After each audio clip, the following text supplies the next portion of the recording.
제19장.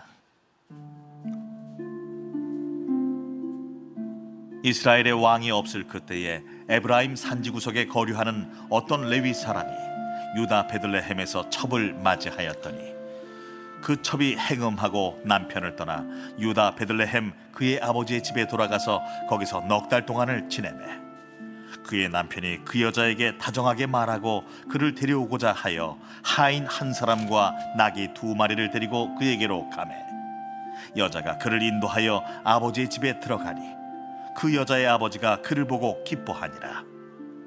그의 장인 곧 그 여자의 아버지가 그를 머물게 하매 그가 3일 동안 그와 함께 머물며 먹고 마시며 거기서 유숙하다가 넷째 날 아침에 일찍이 일어나 떠나고자 하매 그 여자의 아버지가 그의 사위에게 이르되 떡을 조금 먹고 그대의 기력을 돋운 후에 그대의 길을 가라. 두 사람이 앉아서 함께 먹고 마시매 그 여자의 아버지가 그 사람에게 이르되 청하노니 이 밤을 여기서 유숙하여 그대의 마음을 즐겁게 하라. 그 사람이 일어나서 가고자 하되 그의 장인의 간청으로 거기서 다시 유숙하더니 5째 날 아침에 일찍이 일어나 떠나고자 하매 그 여자의 아버지가 이르되 청하노니 그대의 기력을 돋우고 해가 기울도록 머물라. 하므로 두 사람이 함께 먹고 그 사람이 첩과 하인과 더불어 일어나 떠나고자 하매 그의 장인 곧 그 여자의 아버지가 그에게 이르되 보라, 이제 날이 저물어 가니 청하건대 이 밤도 유숙하라. 보라, 해가 기울었느니라. 그대는 여기서 유숙하여 그대의 마음을 즐겁게 하고 내일 일찍이 그대의 길을 가서 그대의 집으로 돌아가라. 그 사람이 다시 밤을 지내고자 하지 아니하여 일어나서 떠나 여부스 맞은편에 이르렀으니 여부스는 곧 예루살렘이라. 안장 지운 나귀 2마리와 첩이 그와 함께 하였더라. 아멘, 아멘. 오늘 우리에게 주신 하나님의 말씀을 통해서 하나님의 뜻을 또 깨닫게 되는 그러한 은혜가 있기를 소망합니다. 아멘. 레위인은 제사장으로 또 제사장을 돕는 그러한 자로 성막과 제사에 관련된 일을 했습니다. 레위인은 이 사사기 시대에 각 지파의 그 지역 그 땅으로 흩어져 살면서 이스라엘 각 지파의 백성들에게 하나님의 말씀을 전하고 하나님의 율법을 가르치는 그러한 삶을 살았습니다. 어제 말씀에서 우리가 만난 레위인의 모습은 어떤 모습이었습니까? 자기의 욕심을 따라 살던 그러한 레위인의 모습 우리가 어제 볼 수 있었습니다. 한 가정에 우상이 들어서 있고 가정에 하나님을 바로 섬기지 못하는 그러한 이방 우상까지 함께 섬기는 그러한 산당이 들어서 있다 할지라도 레위인 예배 인도자가 또 목회자가 바로 서 있었다면 그 가정을 하나님께로 돌이킬 수 있었을 것입니다.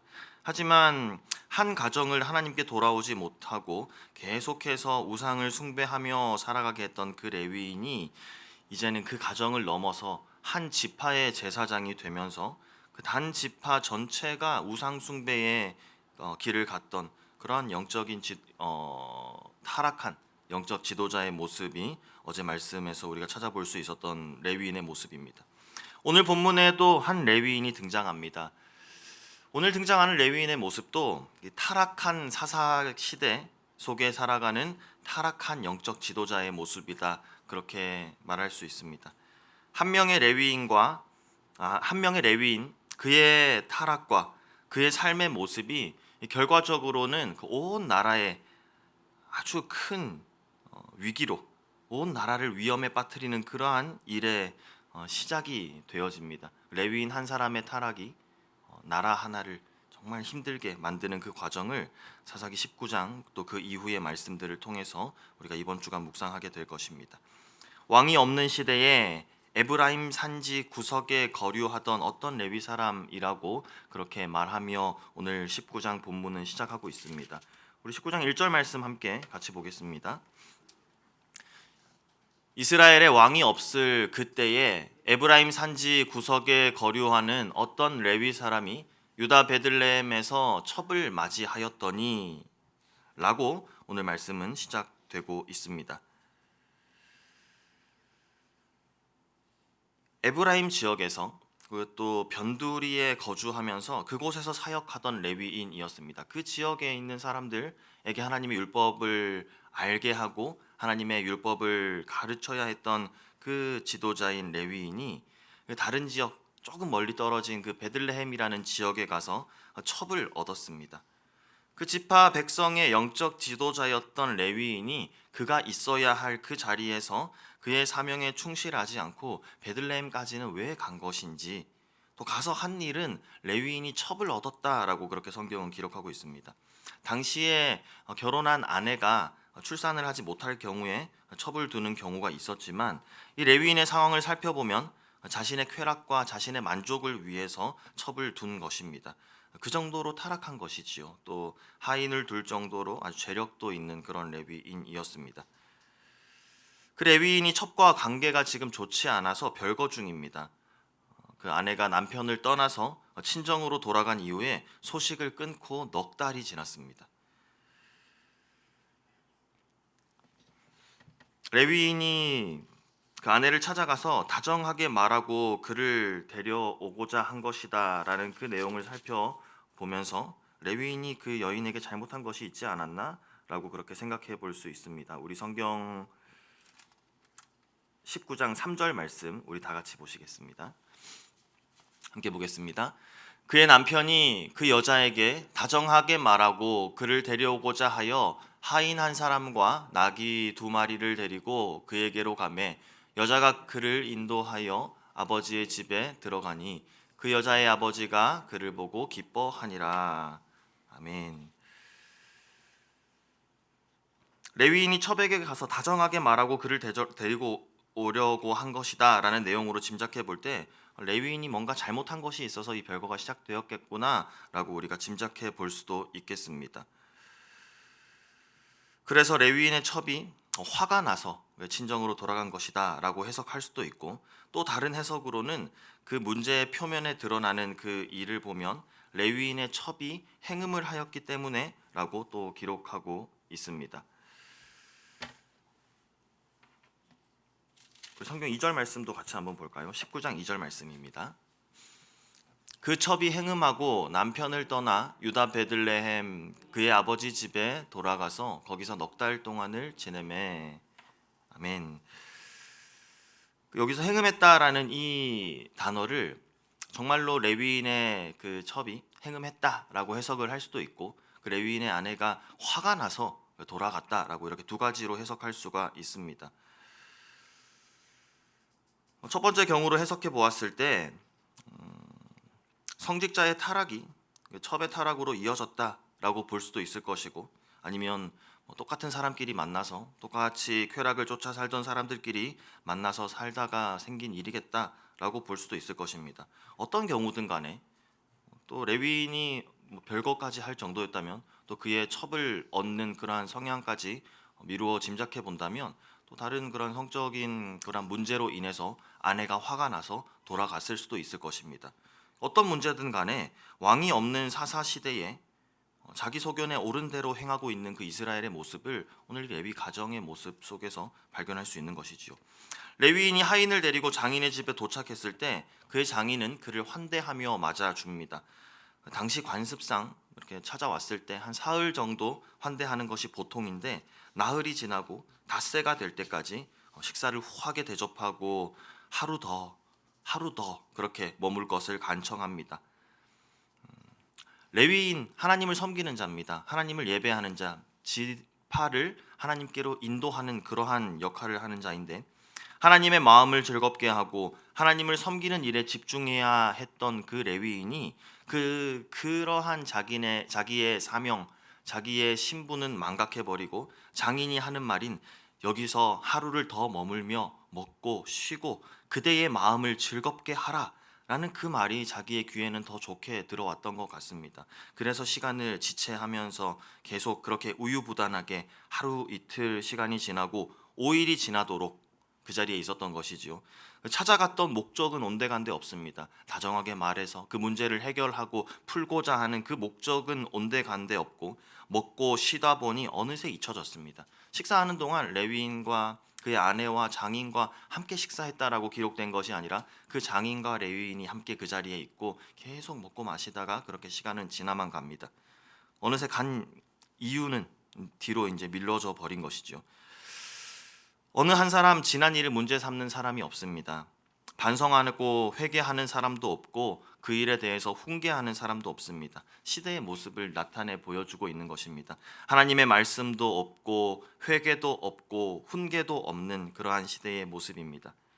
그렇게 우유부단하던 레위인 장인이 권유하는 그 환대 더 이상 이제 수용할 수가 없어서 더 일을 지체할 수 없겠다 싶어서 갑자기 떠나기로 결정을 하고 길을 나섭니다. 레위인의 모습은 참 극단적입니다. 우유부단한 그러한 모습, 그렇게 시간을 지체하던 모습 또 있던 반면에 또 결정을 내릴 때는 앞뒤 상황 분별하지 못하고 갑작스럽게 그렇게 극단적인 선택을 하면서 결정을 내리면서 나섭니다. 길을 떠납니다. 시간을 보아도 지금 출발하면 도저히 하루 만에 자신의 그 에브라임 땅으로 도착할 수 없던 그러한 시간인데도 길을 출발하는 그런 레위인의 모습 볼 수 있습니다. 결과론적인 이야기지만 이 레위인의 우유부단한 이 모습이 또 극단적인 선택의 이러한 모습이 이후에 온 나라를 위기로 빠뜨리는 아주 중요한 원인으로 그렇게 작용하게 되는 것을 보게 됩니다.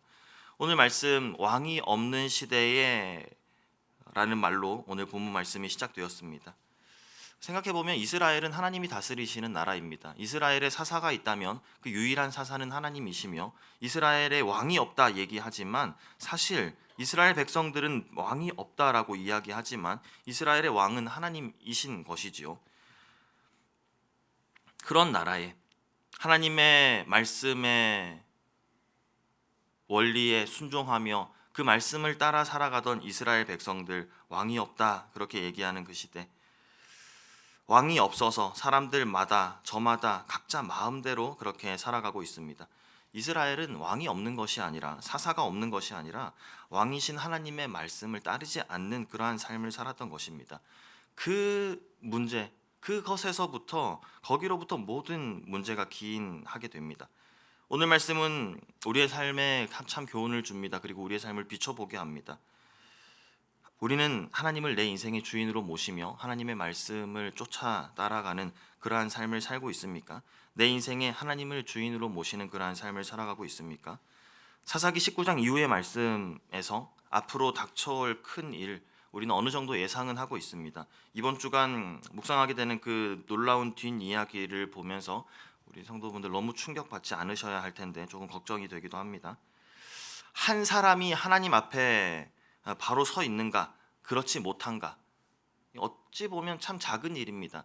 수많은 사람 중에 한 사람 정도가 하나님 앞에 바로 서 있는가 그렇지 못한가 이것은 참 작은 일이라고 볼 수 있지만 성경 본문은 그로 인해서 한 개인의 삶뿐만이 아니라 그 가정이 그리고 그 온 나라가 위험에 빠지게 되는 그 상황을 보게 되는 것입니다. 다른 관점에서 생각해 본다면 한 사람의 잘못으로 나라까지 무너져 버릴 수 있는 그러한 상황이라면 반대로 생각해 본다면 한 사람이 끝까지 바로 서 있다면 한 사람이 끝까지 하나님 말씀을 붙잡고 살아간다면 그로 인해서 회복이 시작된다라는 것입니다. 그 가정, 그 개인의 삶, 가정 그리고 교회, 그 나라에 그 바로 선 한 사람으로 인하여서 소망이 있음을 우리가 또한 기대할 수 있는 것입니다. 바로고 원학교는 오늘 우리 성도님들 한 분 한 분의 삶이 하나님 안에 온전히 거하며 오늘 우리에게 맡겨주신 우리의 삶 또 우리를 보내신 그 삶의 자리에서 신앙으로 우리의 자리를 지켜나가며 하나님의 말씀을 따라 살아가는 하나님 깨닫게 하신 그 뜻에 순종하며 살아가는 귀하고 복된 우리 모든 성도님들의 삶이 되시기를 간절히 소망합니다. 아멘. 우리 시간 함께 기도하겠습니다. 우리 시간 같이 기도하실 때에 오늘 주신 말씀 우리가 붙잡고 하나님 우리를 보내신 삶의 자리에서 내 뜻과 내 욕심과 나의 계획을 따라 살아가는 것이 아니라 그 속에서 하나님의 뜻을 발견하게 하시고 분별하게 하시어서 주님 기뻐하시는 삶, 주님 원하시는 삶을 살아가게 하여 주시옵소서. 내 인생에 왕이 없는 것이 아니라 왕 되신 하나님을 인정하게 하시고 왕 되신 하나님을 발견하게 하시어서 하나님이 왕이 되시는 다른 어떤 것도 우리를 지배하지 못하고 우리를 인도하지 못하며 오직 하나님만 우리를 이끌어 가시는 그러한 귀한 주의 백성들의 삶, 그런 삶이 나의 삶이 되게 하여 주시옵소서. 우리랑 기도 제목 가지고 주님 찾고 함께 통성으로 기도하겠습니다. 주여, 하나님 아버지 은혜를 감사드립니다. 오늘도 주님의 말씀을 통하여 그 말씀 앞에 우리를 비추어 보며 하루를 시작하게 하신 은혜에 감사를 드립니다. 하나님, 사사시대의 사람들 하나님의 뜻을 알지 못하고 그 뜻을 알기 위해 노력하지도 않으며 그저 자기의 마음에 자기의 소견에 옳은 대로 행하는 그 모습을 보면서 아버지 우리가 이 모습을 교훈 삼기 원합니다. 이 모습의 잘못된 것들을 우리 삶 속에서는 다시 반복하지 않기를 원합니다. 하나님, 우리의 삶의 주인 되시는 분은 오직 여호와 한 분이심을 고백하게 하시고 오늘 우리를 보내신 삶의 자리에서 우리를 만나게 하는 그 사람들과의 관계 속에서 하나님의 말씀이 우리의 기준이 되게 하시고 하나님의 뜻이 무엇인지를 분별하며 주님의 기쁨이 되고 또한 우리의 삶을 통하여서 하나님께 영광 올려드리는 귀하고 복된 우리 모두의 삶이 되도록 주님 우리를 인도하여 주시옵소서. 오늘 하루 우리와 동행하여 주시고 하나님의 길로 하나님의 마음을 품은 자들로 살아가게 하여 주시옵소서. 아버지 은혜로 허락하여 주시옵소서. 할렐루야. 참 좋으신 하나님 아버지 은혜를 감사드립니다. 새벽 첫 시간을 시작하며 주님의 말씀 앞에 우리의 삶을 비추어 보게 하시고 오늘 하루를 살아갈 때에 우리가 어떤 점을 중요하게 생각하며 어떠한 방향으로 어떠한 마음가짐으로 살아가야 할지를 우리에게 알려주시니 감사드립니다. 하나님, 사사시대의 사람들 그 시대의 타락한 모습 속에서 그 누구도 하나님을 찾지 않으며 그 누구도 하나님의 뜻을 생각하지 않는 그 모습이 참 마음 아프고 가슴 아프고 또 한편으로는 그것이 우리의 모습이 될까 걱정스럽습니다. 하나님, 우리의 삶을 살아갈 때에 오늘도 하나님께서 우리를 있게 하시는 그 자리에 우리가 있을 것이며 우리에게 만나게 하시는 사람들 그 관계 속에서 살아갈 텐데 내 뜻과 내 계획, 내 욕심이 나를 인도해 가는 것이 아니라 하나님의 말씀이 하나님의 뜻이 하나님만이 우리의 주인 되어 주시어서 나의 삶을 인도하시는 그 역사가 오늘 하루 우리의 삶 가운데 충만하게 하여 주시옵소서. 그렇게 주님을 쫓아가는 삶, 그 삶이 하나님의 기쁨이 되기를 원합니다. 그러한 우리의 삶의 모습이 주님께 영광스럽게 올려지기를 원합니다. 주님의 기쁨 되기를 원합니다. 하나님 함께하여 주시고 인도하여 주시고 순간순간마다 주님의 뜻이 무엇인지 생각나게 하시며 그 뜻을 결정하는 우리가 되게 하여 주시옵소서. 우리의 모든 삶 오늘 주님께 온전히 드려지는 귀한 예배 되기를 소망합니다. 주님 동행하여 주시고 하나님 주인 되셔서 우리의 삶을 인도하여 주시옵소서. 감사드리며 우리 주 예수 그리스도 이름으로 기도드리옵나이다. 아멘. 아멘. 우리 시간 계속해서